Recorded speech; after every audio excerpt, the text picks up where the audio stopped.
OPA. Having said that, I was asking if we did Swahili yesterday. So this OPA integration is something that's coming this year? Yeah, it should. You can do it now, but it's a custom component now. But the actual built-in stuff should be before the end of the year. Fantastic. Okay.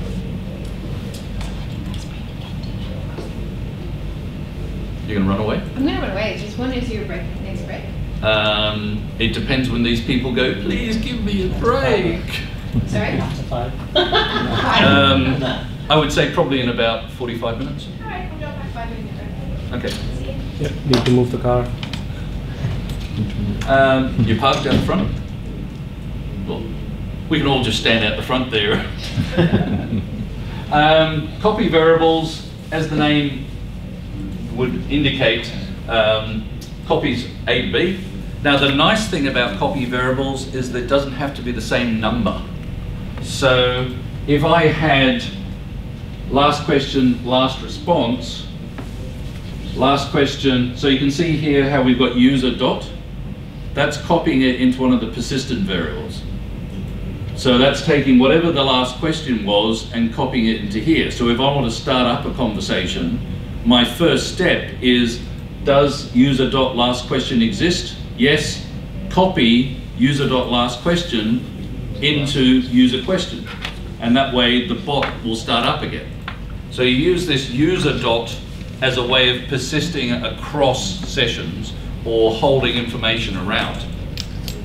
But in a copy, if I have more variables here, what it'll do is it'll copy one for one, and then whatever's left over, it will just duplicate across the others. So if I had A, B, D, E, F, G, H, then it'll copy B into F, G, H. It'll copy A, yeah, so, and the same the other way around. So, as I said, if you've got more of these, it'll just simply copy multiple variables.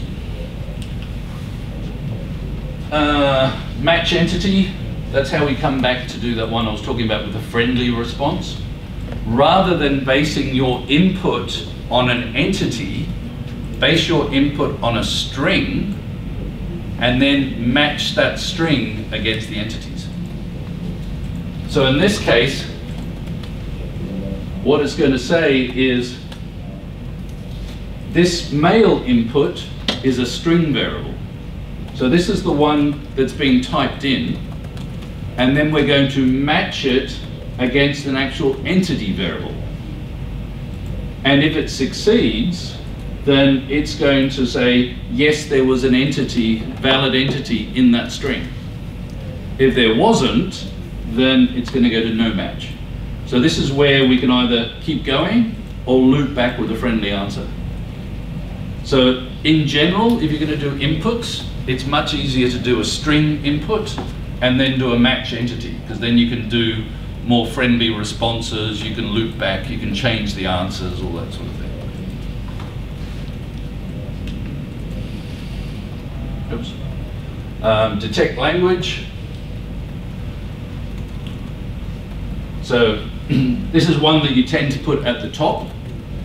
And what it does is basically, before you go into the intent definition, you want to determine what language you're in. So detect language, so we'll talk about languages tomorrow, but when we do sign up a translation service like Google or Bing, what it does is it takes the thing, passes it to Google and said, what language am I in? And then returns English or French or German or whatever, and then we can then say, well, I want that translated, translate it to English to pass to the NLP engine. So you guys don't have your language? As I said, we do for Chinese. We're about to release the Chinese one. In most cases, you don't actually need it, to be honest. Mm-hmm. Google does such a good job at translation, between Google or Microsoft. 9 times out of 10, you can get away with translation services. Mm-hmm. The question is more, do you want, because obviously you're then sending the utterance to Google. So if that's something where security is an issue rather than translation, then you may not want to use the translation service, which is why, for example, having your own language pack, which is what we're building out. So we're actually looking for partners to do language packs in different languages. So as I said, we've done the native Chinese. We're looking at, obviously the Korean is happening now, Japanese is about to happen, but then looking at like people to do Thai or Hindi or things like this. So what this does is basically Oracle pays you guys to build a language pack, and then we build it into the product. So it's actually extending our NLP engine rather than just plugging something in. Now you can actually plug in a different NLP engine if you absolutely have to. It's basically around a custom component. So you can call out to another NLP engine, but then you miss out on some functionality within the product. But if you have a customer that says, I absolutely need Swahili, and we know we don't do that, then you can call an NLP engine that does Swahili and effectively bypass our NLP. Well, in fact, you pass through it and say, and don't do anything, and then you pass out to this other NLP and come back again. So it's a little more work, but it is doable if you need to. But the language pack is our solution, ultimately. So Barry, with this language thing, is it like an initial variable, meaning that this is at the very top, or is it actually an instantaneous, meaning that only a particular line you want to translate and then you set that variable? Generally, you put this where you're going to type stuff in. So inevitably, you want this before intent determination, because currently the native NLP is in English. So what you do is you detect which language you're in, and the reason you want to actually detect language is really for output rather than input. So because you can think of translation in and translation out, but double translation can get you some interesting results. So what you tend to do is because all we're after is intent determination. So we use language on the way in, detect the language, convert it to English, run NLP, and then print out based on a resource bundle, like this is my Spanish string, this is my Chinese string, this is my Dutch string, or whatever.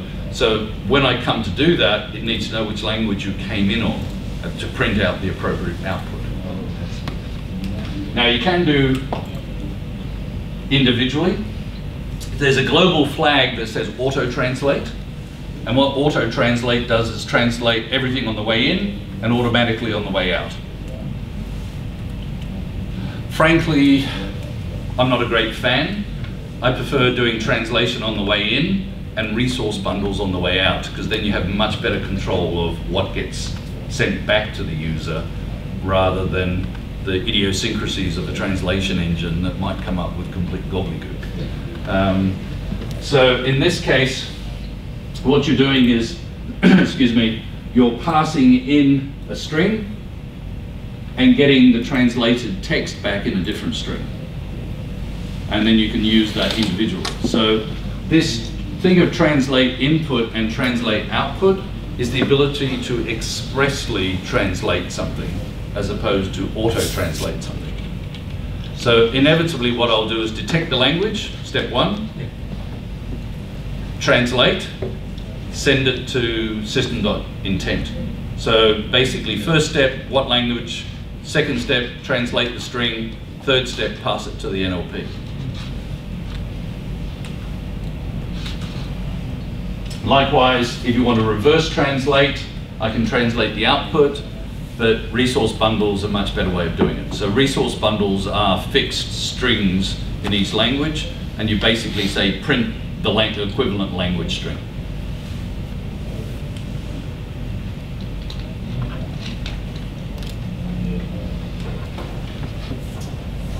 The common response model.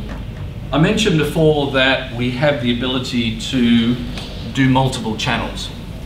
And the reason we're able to do multiple channels is we effectively break the conversation down to a meta model.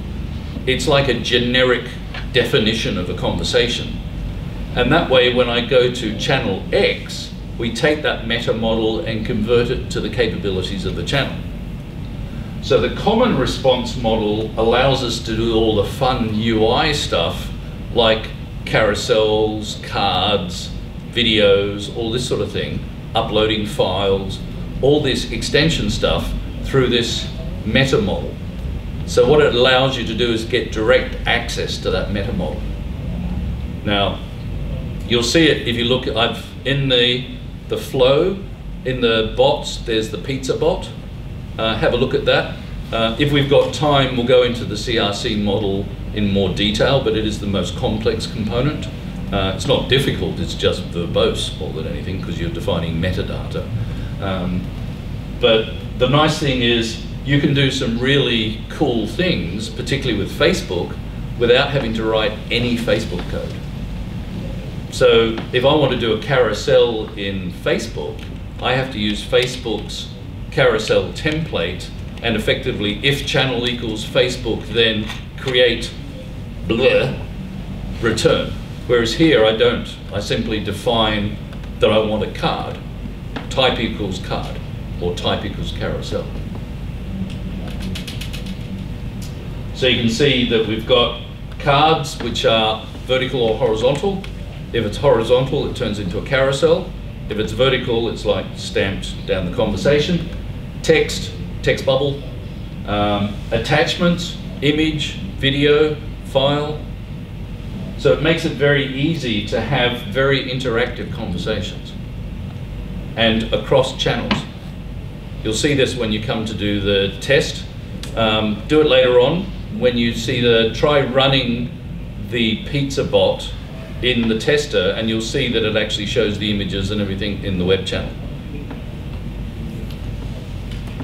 So in this case, you can see that we've got a high level section, which is basically the heading, and then each action is effectively the response that you want to apply.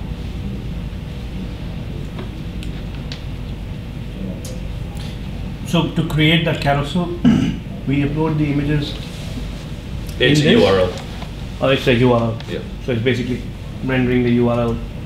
Ultimately, But because from the website or wherever you want to put it, basically, because ultimately it's the client that's physically rendering it. So if you're in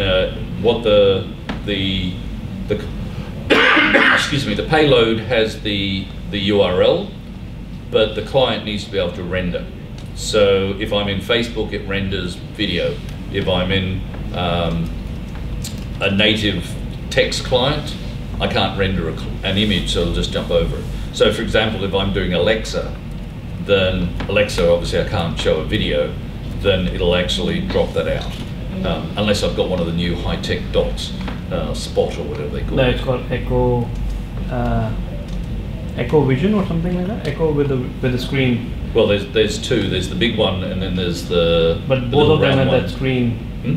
They have a screen. Yeah. On. So I mean, it depends on the client when it comes down to it. But to come to your point, you're not passing the images like base64 or anything like that. It's you have to host the image. It's a URL when it comes down to it. What you might want to do is you can store the images inside MCS itself. So if you wanted to, because MCS, or that middle tier part of the bot, actually has object storage.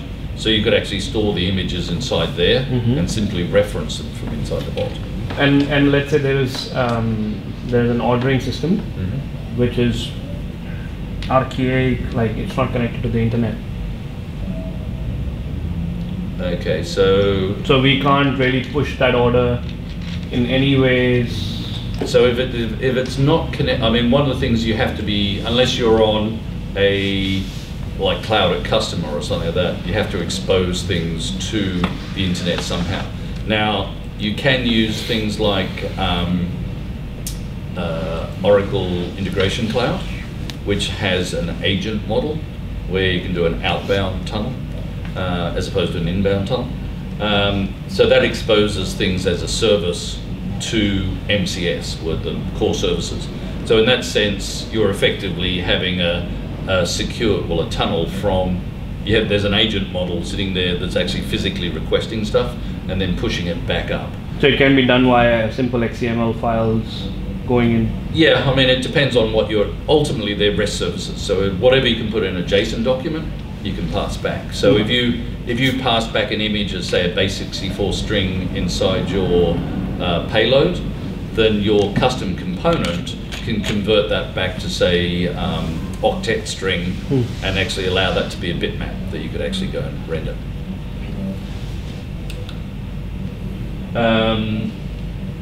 So interactive, to be honest, we'll go into this in much more detail tomorrow, so because being a unique feature of the product, obviously we're going to spend time on.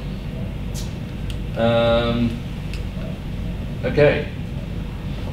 Somehow or other we skipped lab 2, so you're going to do lab 2 now. Any questions before we do the labs? Yeah, one question about the variables. Yeah. Do you have environment-specific variables? For example, you had your like a SAML or authorization URL. So Yeah. you got a dev, test, prod environments. Is there the ability to have say a URL scheme so that you know that your dev URL for OAuth is this? You know you could, because in that your variables are effectively scoped to your stack anyway. So you can't have a variable that goes across stacks unless it was a user variable. So if you said the user.name, then you could basically, it would still be within the stack because it's actually written to the database inside that stack. Yeah. So there's no concept of a variable shared across stacks. Yeah. So inherently they are. So if you have a chat bot as an ML, as a YAML file, Yeah. and you export it from one environment, Then each one of those is siloed. so you need to actually inject the value of that variable into the YAML before you. So if you actually want to take a variable across stacks, But it's different in each stack. so what you would do would be, what I would do would be, say for example, use a third-party database, so effectively a DB. So there's DBCS built into the stack, Yep. but that stack, that DBCS is exposed to that